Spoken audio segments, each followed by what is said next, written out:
So this is a pancake, and it translates into as you like it. And so then you can put a variety of different things in it. Seafood is very popular, pork is popular, but because we're on the Wagyu trail, we put Wagyu in ours.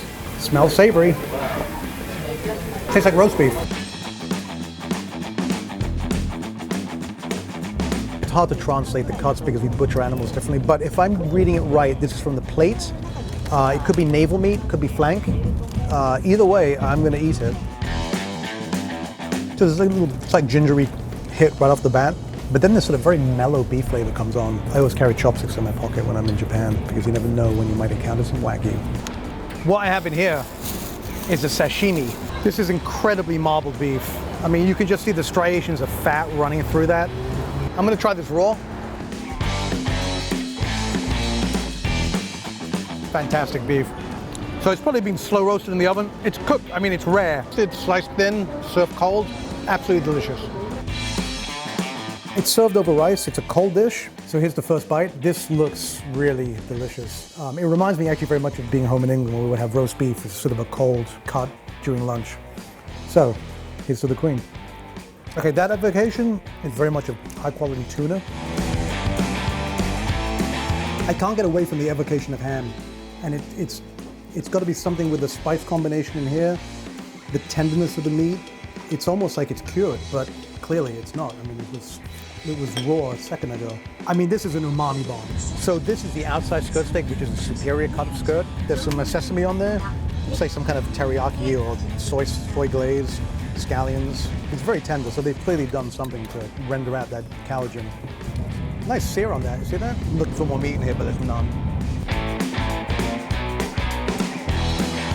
Every way that I've eaten Wagyu, I could just keep eating it that way. But then I find another way to eat it, and I'm like, I could keep eating it this way. So I don't know where we're at yet, but I'm going to keep eating Wagyu. This is modanyaki. It is essentially the pancake that I just ate, but with noodles. It's a specialty of Osaka. And guess what? I got Wagyu in this one too. Oh, this is actually more like a chow fun or something. It's just basically the kitchen sink kind of thrown in. There we go. Whoa, score. I'll get to the rest of it, but let's see what the beef's all about. It's like a Philly cheesesteak without the cheese. This is a Wagyu beef sushi roll. Tastes like an egg roll. That's odd. Oh, okay, that makes sense. There's bean sprouts in here. Is that ginger? The point is, I'm not really getting a lot of beefy flavor out of this. What I suspect is this is not the best cut of Wagyu. I guess it's not a bad use of scraps, but I'm not really compelled by this too much. You're gonna go and eat the best beef and then gonna dunk it in water and basically boil it. Oh, look at that.